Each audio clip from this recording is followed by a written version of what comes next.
At ito nga po si Inday. Dinidigdig na ang bawang. Ay, makikita ang sangkalang maitim. Yan, siya ang magpe-prepare ng aking mga kailangan. Galingan mo ang pagdikdik. Yung may galit para durog na durog. Ano ba yung sangkalan na iyon? Panahon ba yan ni ano? Oy, kahit ganyan yan. Panahon ba yan ni ano? Napakaitim. Napapakinabangan pa yan. Hello po sa sangkatauhan dyan. So, beto nga po, may tira po tayong pares dito nung isang araw. Pares yan. So, wala na nga siyang sabaw. Ngayon,ire-recook natin. Di ko alam kung anong tawag doon. Bastaire-recook natin. Wala nang sabaw eh. Okay? Gagawa natin siya ng bagong version.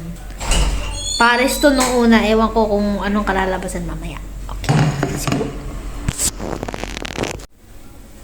Hugasan natin ng konti. Kasi nga, malalasan masyado yung star anise. Isang lasa natin yung star anise. Yan. Yan. At ayun na nga ho, igigisa na natin ng bawang, garlic, yan, sumunod na ang sibuyas, onion. Sunod, ang beef pares. Let's go! Ulitin ko lang po, yan po yung laman ng pares. Naubos na kasi yung sabaw, so yan, i-recook natin.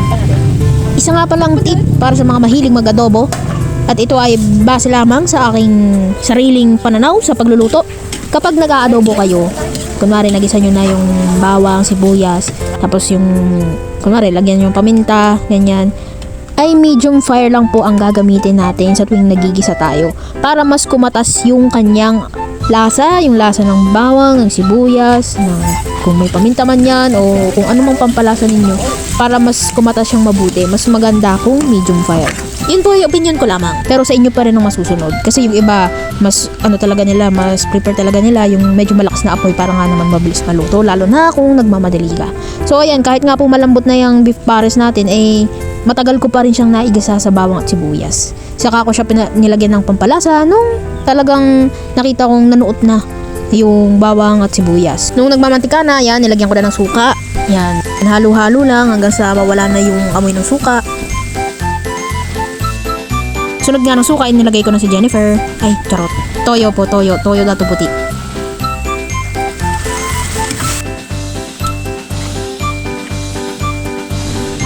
Sunod natin lalagay ang paminta, black pepper. Next, ang tubig. Tansya-tansya na lang kung gaano karami ang isasabaw ninyo. Bahala kayo, matanda na kayo. Pagkatapos, ay pabayaan lang natin siyang kumulo sa medium fire. Bihira lang ako gumamit ng low fire kasi medyo matagal siya eh. Para yun sa mga hindi nagmamadali, low fire. Pero pagka yung sakto-saktuhan lang yan, pwede na medium fire. Dalawa lang ang pagpipilian ko eh. Hanggang low at medium fire lang ako. Feeling ko kasi mas nagiging malasa yung niluluto natin kapag medium fire or low fire. Ayan na nga po at luto na ang ating adobong pares. Let's go! Ba, ito na nga po ang aking special. Tining! Ano masasabi mo? Ano kayang lasa? Eh, siyempre titikman mo nga eh. Tikman mo muna. Husga mo muna. O, tikman na natin. Kain na tayo. Tama-tama, may kanin mo. Ah, sige. Tikman mo muna. Okay, dali. Tikman natin. Kung anong...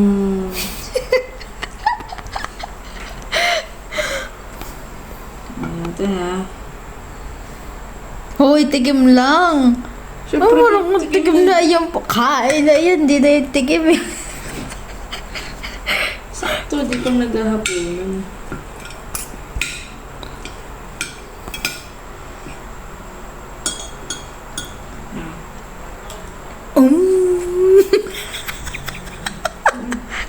Ano? Masarap. Ano nga yung totoo? Masarap. Bala ka, baka mamaya may gumaya niyan. Di pala masarap. Masarap. Ayos ba? Kain tayo. Kain tayo.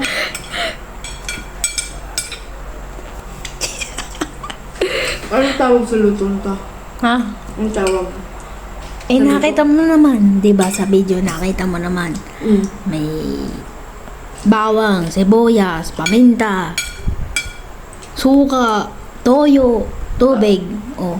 Adobong pares. Ha? Ay, oo, ano ba yung kanina? Ano yung kanina?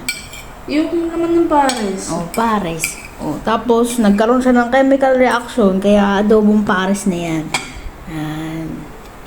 Fairness. Ngayon, alam na nila, adobong pares, Masarap. pwede pala yun. Masarap. Ngayon, meron na naon. Ha?